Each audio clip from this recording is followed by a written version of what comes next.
सबसे बड़ी खबर अब तक की यह है कि इमरान खान साहब की 9 मई के 8 मुकदमात में जमानत हो गई है सुप्रीम कोर्ट ऑफ पाकिस्तान से। इससे पहले इमरान खान साहब पे सैकड़ों मुकदमात थे, एक एक करके उनके मुकदमात खत्म होते चले गए। बहुत सारे खत्म हो गए, बहुत सारों में उनकी जमानत कंफर्म हो गई, बहुत सारी सजाएं उनकी मुअत्तल हो गई। और उसके बाद अब इमरान खान साहब पे जो है वो 9 मुकदमात बाकी थे।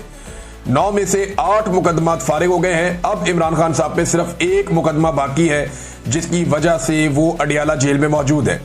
वैसे मुकदमात की वजह से तो इमरान खान साहब अडियाला जेल में नहीं है।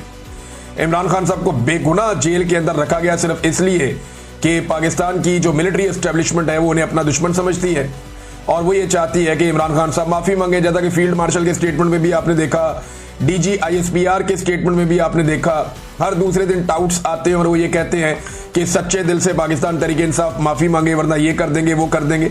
तो ये एक पुरानी कहानी है जो चल रही है। एक बात तो साबित हो गई इस फैसले से कि 2 साल तक इमरान खान साहब को 9 मई के 8 केसेस में नाहक कैद रखा गया है। ये जो 9 मई के 8 केसेस में इमरान खान साहब को 2 साल तक जेल के अंदर रखा गया, ये नाहक कैद रखा गया है। ये बात आज सुप्रीम कोर्ट ऑफ पाकिस्तान से साबित हो गई और ये भी साबित हो गई कि पाकिस्तान की अदालतों ने एक आले के तौर पे काम किया, एस्टेब्लिशमेंट का वो हथियार बनी और इस हथियार ने पाकिस्तान तहरीक इंसाफ को कुचलने में अपना पूरा किरदार अदा किया। अब चाहे ये लोअर जुडिशरी है, चाहे ये हाई कोर्ट्स हैं, ये सारा मामला आपके सामने है।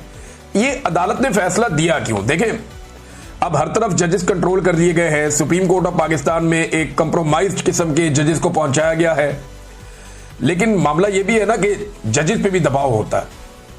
एक दिन पहले 2 मुअज़्ज़िज़ जज साहिबान ने खत भी लिखा कि जनाब गलत तरीके से अदालत चल रही है, नाइंसाफी हो रही है, कानून और आइन के मुताबिक सुप्रीम कोर्ट ऑफ पाकिस्तान को चलना चाहिए। उन्होंने निशानदेही की, वकला का दबाव बढ़ता चला जा रहा है, जजेस के अंदर से दबाव बढ़ता चला जा रहा है। ये जब सारी चीजें होती हैं और उसके ऊपर सुहेल वड़ाइच साहब आर्मी चीफ की ख्वाहिश लाके छाप देते हैं कि जनाब इमरान खान इसलिए तो जेल के अंदर बंद नहीं है कि उसने जुर्म किए हुए, वो तो जेल में इसलिए बंद है कि वो आसिम मुनीर साहब से माफी नहीं मांग रहा या वो सच्चे दिल से माफी नहीं मांग रहा। अगर वो सच्चे दिल से माफी मांग ले तो मामला आगे बढ़ सकता है। तो सुहेल वड़ाइच साहब की तहरीरों पर तहरीरें आना शुरू हो जाती हैं। यूरोप के दौरे के ऊपर हमें आप सैर करें, लेकिन वहां पर भी ड्यूटी इतनी सख्त है कि वहां से वो तहरीरें लिख लिख के दे रहे थे ख्वाहिशात को जो है वो अमली जामा पहनाने के लिए। और ख्वाहिशात किसकी है? मिलिट्री एस्टेब्लिशमेंट की है। फील्ड मार्शल से उनकी मुलाकात होती है। ये सारी चीजें मिलकर अदलिया के ऊपर एक बहुत प्रेशर बना गई थी और अदलिया जो है बहुत बुरी तरह एक्सपोज हो गई थी। फिर एक के बाद एक तारीख हो रही है, एक के बाद एक तारीख हो रही है। अदालत के अंदर क्या हो रहा है? अडियाला जेल में वहां पे 4थी मरतबा तारीख दे दी गई है। इमरान खान साहब का केस लगने नहीं दिया जा रहा वहां पे। ये वहां पे सूरत हाल है। सुप्रीम कोर्ट ऑफ पाकिस्तान में इसमें बार बार की तारीख दी और बिलाखिर इमरान खान साहब को बेल देना पड़ी। लेकिन इस केस में 1-2 चीजें मैं आपको बताऊं जो मैंने बात की है सहाफियों से। उन्होंने ये बताया कि जानबूझकर चीफ जस्टिस ऑफ पाकिस्तान ने बार बार ये जो केस था इसके मेरिट्स के ऊपर जाने से रोका। यानी केस के आपने मेरिट्स देखने होते हैं ना कि भाई ये गवाही सच्ची है या झूठी है। तो सुप्रीम कोर्ट ऑफ पाकिस्तान ने मेरिट्स के ऊपर जाने नहीं दिया वकला को। ऐसा लगता है सुप्रीम कोर्ट ऑफ पाकिस्तान नहीं चाहती थी कि पंजाब हुकूमत या पाकिस्तान की एस्टेब्लिशमेंट या जो अदलिया है, लाहौर हाई कोर्ट हो गई, या जो दहशतगर्दी की अदालतें हैं, उनके सारे जजेस एक साथ मुतनाज़े हो जाएं, क्योंकि उन्होंने नाइंसाफी पर मबनी फैसले दिए हैं।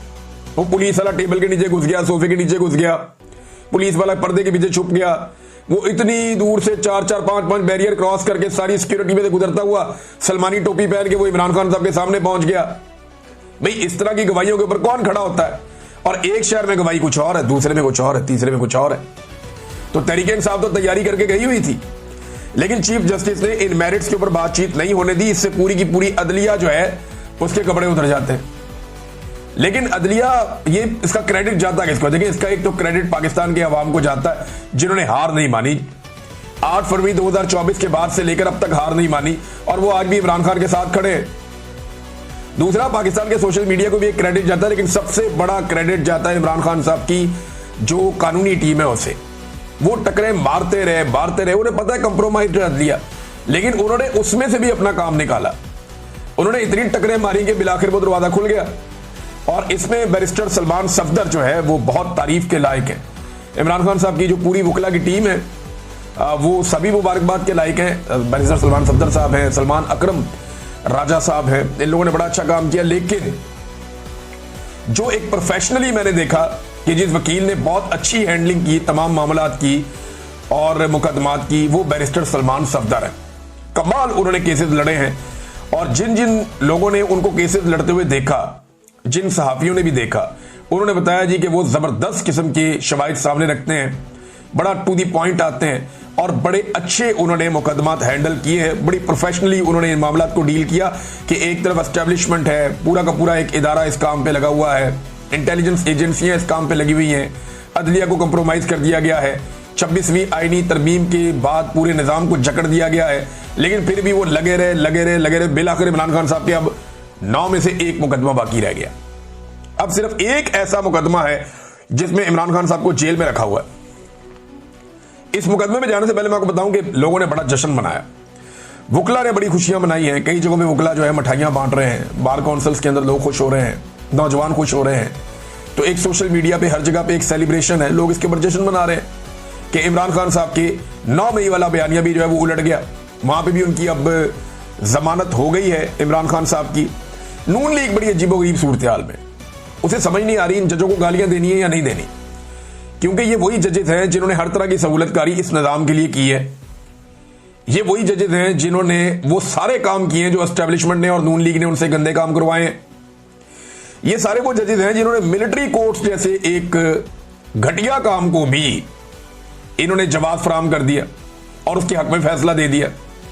अब जब सुबह जज तब्दील हुए ना, तो उसमें ये पूछा गया इमरान खान साहब की फैमिली से कि जनाब आपको कोई एतराज है? उन्होंने कहा कोई एतराज नहीं है, जो भी जज हमें इंसाफ दो। सिर्फ अच्छा किया उन्होंने, वरना कई जर्नलिस्ट और बाकी लोग ये कह रहे थे कि जनाब अतरबुल्ला साहब को लाना चाहिए था या शहजाद साहब को लाना चाहिए था, जो दीगर जज है, जो न्यूट्रल जजेज हैं, उनको लेकर आना चाहिए था। ये जो जज लाए गए हैं रिजवी साहब, इनके बारे में कहा गया कि जनाब ये मिलिट्री कोर्ट्स के हक में इन्होंने फैसला दिया हुआ है, ये बहुत गलत हो जाएगा। लेकिन ये पाकिस्तान तहरीक इंसाफ और इमरान खान साहब की फैमिली ने बड़ा दिल किया, उन्होंने कहा जो मर्जी जज आ जाए हमें इंसाफ दें। अब कई केसेस ऐसे होते हैं जिनमें जज के लिए भी रास्ता कोई नहीं बचता, तो बिलाखिर इमरान खान साहब की जमानतें हो गई। नून लीग की सूरत हाल अजीब है, जजों को गालियां देनी है नहीं देनी वो इस मखमसे में। ये एस्टेब्लिशमेंट कल को अगर इनके ऊपर से हाथ उठा लेगी ना, ये एस्टेब्लिशमेंट को भी गालियां नहीं दे सकेंगे, क्योंकि जिस लेवल के इन्होंने जूते पॉलिश कर दिए इनके पास पीछे हटने का रास्ता नहीं है, और जिस लेवल पे इन्होंने इस अदलिया को उठा के रखा है इनके पास पीछे हटने का रास्ता नहीं है। अब ये कैसे कह सकते हैं कि जनाब ये जजेस, क्योंकि ये जजेस ये लोग खुद लेकर आए हैं, तहरीक इंसाफ ने तो इनकी मुखालफत की थी, वो तो मंसूर अली शाह साहब की बात कर रहे थे। ये जजेस ये हुकूमत खुद लेकर आई है, लिहाजा इनसे तो ये गिला कर ही नहीं सकते। अब आ जाए नाजरीन इस बात पे कि इमरान खान साहब अब जेल में क्यों है। सिर्फ एक केस है अलकादर यूनिवर्सिटी वाला। अब कैदी नंबर 804 जो है वो सिर्फ इसलिए जेल में है, सिर्फ और सिर्फ इसलिए जेल में है कि उसने एक यूनिवर्सिटी बनाई।